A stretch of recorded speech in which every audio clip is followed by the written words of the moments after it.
Hello friends, आप देख रहे हैं आपका चैनल शेयर बाज़ार विद आयुष। और दोस्तों, इस वीडियो में बात करेंगे बहुत इंपॉर्टेंट न्यूज़ के बारे में जो निकल कर आई है आज, जिसका इम्पैक्ट आपको डेफिनेटली मार्केट पे पड़ता हुआ दिखेगा। तो आप लोग देखिएगा वीडियो पूरा ज़रूर। लेकिन उससे पहले अभी तक फ्रेंड्स, अगर आपने चैनल को सब्सक्राइब नहीं किया है तो प्लीज़ चैनल को सब्सक्राइब कर लीजिएगा। तो शुरुआत दोस्तों करते हैं किससे।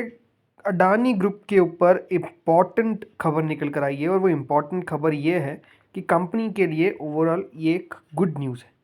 मतलब एक अच्छी खबर हमको आती हुई देखने को मिली है, ऐसा नहीं कि कोई नेगेटिव न्यूज़ है। खबर क्या है? खबर दोस्तों ये है कि बॉम्बे हाई कोर्ट ने डिस्चार्ज कर दिया है गौतम अडानी और राजेश अडानी को in alleged ₹388 crore market regulation violation case. जी हाँ, बेसिकली हाई कोर्ट ने इनको, आप कह सकते हैं कि डिस्चार्ज कर दिया है।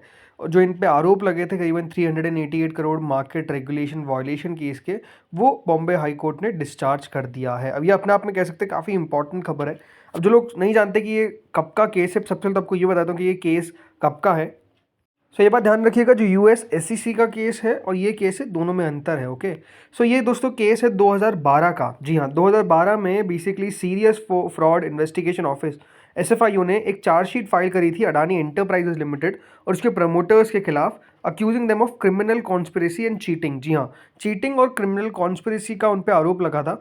2019 में गौतम और राजेश अडानी जी ने अप्रोच किया बॉम्बे हाई कोर्ट को कि ये जो इनके ऊपर कोर्ट ऑर्डर लगा हुआ है उसको क्वैश किया जाए, लेकिन रिफ्यूज़ हो गया था to discharge them from the case. लेकिन अब जाकर दोस्तों कह सकते हैं यहाँ पर मंडे को जस्टिस आर एन लड्ढा की बेंच ने क्वैश किया सेशन कोर्ट का ऑर्डर और इफेक्टिवली क्लियर कर दिया है अडानीज को। यानी जो अडानी ग्रुप के ऊपर ये केस लगा था, स्पेसिफिकली गौतम अडानी और उनके भाई राजेश अडानी पे, उस केस से दोस्तों वो बरी हो चुके हैं। ये आप समझ सकते हैं अपने आप में काफ़ी इंपॉर्टेंट न्यूज़ है for the Adani group, right. और अब दोस्तों, अगर आप स्टॉक प्राइसेस को भी देखेंगे तो वहाँ पर भी तेज़ी आई, जैसे कि ACC 1.48%, 1.57%, Adani energy, Adani enterprise 1.35%, right. सिर्फ दो शेयर्स नीचे थे जिसमें अडानी पावर और अडानी विल्मार में आपको गिरावट देखने को मिली। बाकी बाकी जगह तो कह सकते हैं दोस्तों तेज़ी ही देखने को मिली। तो अपने आप में कह सकते हैं कंपनी के लिए एक बढ़िया खबर है, और उस खबर के कारण ही आप समझ सकते हैं आज जो स्टॉक्स थे वहाँ पर भी ओवरऑल तेज़ी ही देखने को मिली, कोई गिरावट ऐसा देखने को नहीं मिली। ये बात ध्यान रखिएगा। एनएसई पे 3 शेयर्स नीचे, Adani power, Adani total gas और अडानी विल्मार, ठीक है। अब आते हैं फ्रेंड्स अगली खबर पे, और अपने आप में देखिए काफ़ी इंपॉर्टेंट होती है डब्ल्यूपीआई इन्फ्लेशन की न्यूज़। और डब्ल्यूपीआई इन्फ्लेशन इस बार बढ़ता हुआ दिखा है to 2.38% in the month of Feb. जी हाँ, तो इस बार दोस्तों जो डब्ल्यूपीआई का आंकड़ा आता हुआ देखने को मिला, इसमें इन्फ्लेशन जो डब्ल्यूपीआई है यानी होलसेल प्राइस इंडेक्स, उसमें 2.38% का आपको बढ़ोतरी देखने को मिली in the month of Feb. इसके पीछे का रीज़न बताया जा रहा है कि हायर मैन्युफैक्चरिंग कॉस्ट है, फूड प्राइजेज है और पावर रेट्स। ये दोस्तों गवर्नमेंट का जो डेटा है वो बेसिकली शो करता है। इसके अलावा ये बताया गया है, however prices of vegetables cooled with potato prices dropping to 27.54% from 74.28%। आप समझ सकते हैं जो आलू है यानी जो पोटैटो है उसकी प्राइस में आपको इतना बड़ा डिक्लाइन देखने को मिला। 74% से घट के सीधा 27% आपको आंकड़ा आता हुआ दिखा।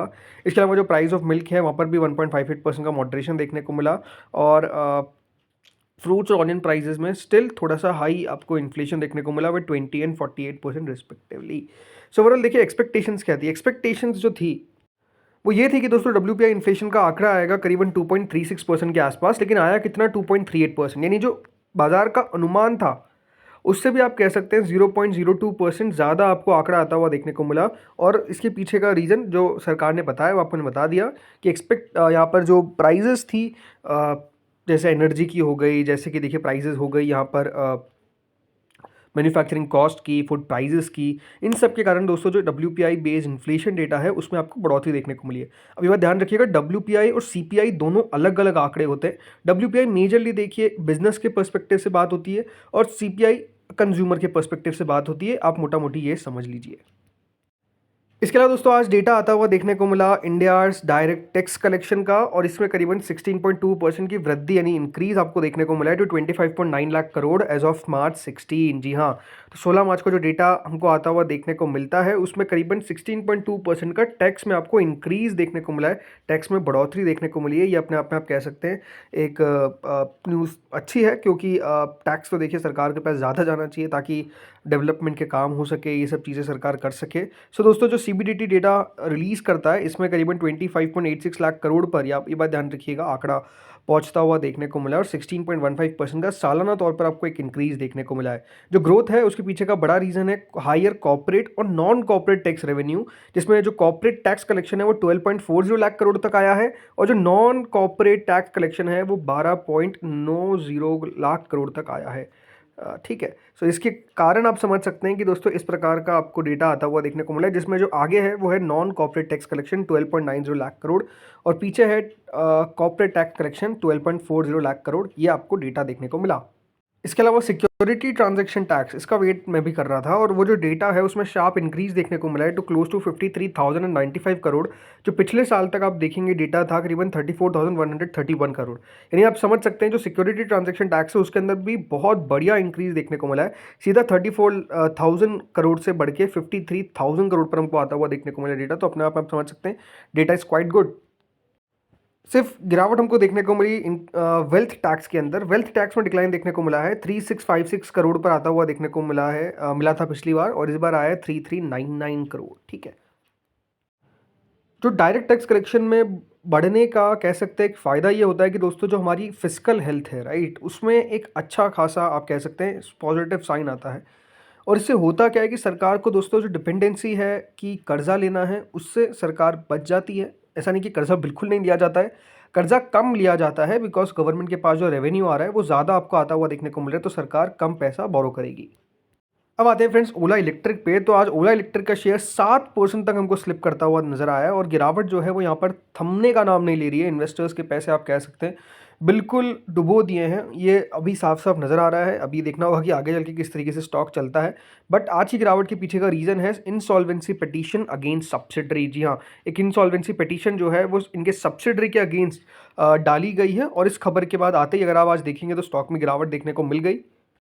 6-7% तक की दोस्तों गिरावट देखने को मिल रही है ओला इलेक्ट्रिक में, करीबन 46.94 के आसपास ट्रेड कर रहा है। अब ये बात ध्यान रखिएगा जो इनकी होली ओन सब्सिडरी है ओला इलेक्ट्रिक टेक्नोलॉजीज़, इसके ऊपर कह सकते हैं दोस्तों फाइल किया गया है इंसॉल्वेंसी पिटीशन कि क्या ये कंपनी जो है वो दिवालिया हो चुकी है। ये दोस्तों इनके खिलाफ जो है वो फाइल किया गया है। अभी देखना दिलचस्प होगा कि किस तरीके से आगे चल के काम होता है। जो पिटीशन है वो दोस्तों सबमिट की है रोज मित्रा डिजिटल ने, जो एक ऑपरेशनल क्रेडिटर है ओला का।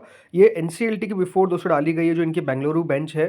क्रेडिटर ने दोस्तों ये इल्ज़ाम लगाया कि जो पेमेंट डिफ़ॉल्ट है वो देखने को मिला है और सर्विसेज जो रेंडर करी है उसका अभी तक अगर आप समझ सकते हैं जो कॉर्पोरेट इंसॉल्वेंसी रिजोल्यूशन प्रोसेस है वो फाइल कर दिया गया है ओला इलेक्ट्रिक टेक्नोलॉजीज़ के खिलाफ।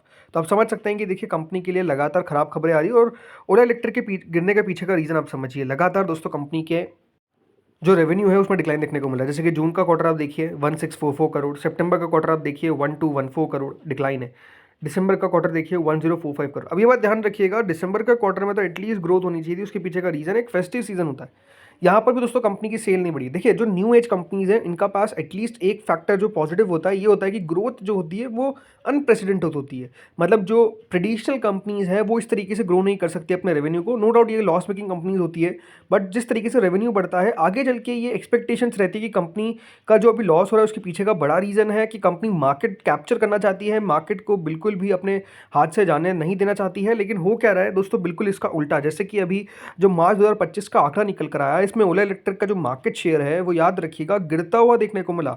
और क्यों गिरता हुआ दिख रहा है? बिकॉज जो कंपटीशन है वो काफ़ी ज़्यादा हैवी हो चुका है from Bajaj auto and TVS motor. ये बात ध्यान रखिएगा एक समय पे ओला का जो मार्केट शेयर था वो मोर देन 50% था, लेकिन इस बार वो गिरते गिरते कितना हो चुका है? सीधा 20%। अब समझिए 50 से 20% पे कंपनी का रेवेन्यू आपकी जगह मार्केट शेयर आता हुआ दिख रहा है। और अगर 20% मार्केट शेयर कंपनी का है एक न्यू एज कंपनी का, तो किस तरीके से दोस्तों वैल्यू दी जाएगी। इसीलिए आप समझिए कि आज जो कंपनी की मार्केट कैप रह गई है वो दोस्तों मात्र 20,000 करोड़ रह गई है। ये अपने इशू प्राइस से भी नीचे ट्रेड कर रहा है। तो अपने आप में देखिए ऐसी कंपनीज में थोड़ा सा सोच समझ के पैसा लगाए। लगातार दोस्तों गिरावट देखने को मिल रही है और पता नहीं कि 158 रुपीज़ का लेवल एक कब टच करेगा। जब इसकी लिस्टिंग हुई थी तब 0% के आसपास लिस्ट हुआ, यानी कोई भी गेन नहीं था। बट उसके बाद एक अलग सी चाल चल गई और वहाँ पर दोस्तों कह सकते हैं निवेशक ट्रैप हो गए जिन्होंने ऊपर के भाव पर लिया। और पता नहीं कि कब जाके दोस्तों उन लोगों का भाव आता हुआ देखने को मिलेगा, बिकॉज लगातार आप कह सकते हैं कंपनी के ऊपर इशू पे इशू आते जा रहे हैं। भले देखिए वो बात हो इनकी सर्विसिंग को लेकर, वहाँ पर भी देखिए दिक्कतें काफ़ी दिखती है। और अब कह सकते हैं दोस्तों इंसॉल्वेंसी भी फाइल हो चुकी है इनकी सब्सिडी के खिलाफ। अब आते हैं फ्रेंड्स ऑटो कंपनीज़ पे, और ऑटो कंपनीज़ ने शुरू कर दिया है अपनी प्राइसेस को हाइक करना। जी हाँ, आज मारुति सुजुकी ने अनाउंसमेंट किया है कि करीबन 4% याद रखिएगा अप्रैल से इनकी जो कार की प्राइसेस है उसमें आपको इंक्रीज़ देखने को मिलेगा, यानी बढ़ोतरी देखने को मिलेगी। और कितना 4% तक। सिर्फ मारुति सुजुकी दोस्तों कार प्राइसेस को इंक्रीज़ नहीं कर रहा है, हाइक नहीं कर रहा है। इसके साथ साथ दोस्तों टाटा मोटर्स भी है जिसने अनाउंसमेंट कर दिया है कि 2% प्राइसेस बढ़ेगी कमर्शियल व्हीकल की। ध्यान रखिएगा, कमर्शियल व्हीकल की प्राइसेस बढ़ती हुई नजर आएगी। और कब से बढ़ती हुई नजर आएगी? नए फाइनेंशियल ईयर, दैट इज 1 अप्रैल 2025। तो ये दोस्तों इंक्रीज आपको देखने को मिलने वाला है। तो ये अपने आप में कह सकते हैं कुछ इंपॉर्टेंट न्यूज़ थी जो निकल कर आई। होपफुली दोस्तों वीडियो अच्छा लगा होगा आपको। अगर लगा तो प्लीज़ लाइक कर देना। चैनल से पहली बार जुड़े हो सब्सक्राइब जरूर करके जाना। Thank you friends for watching this video.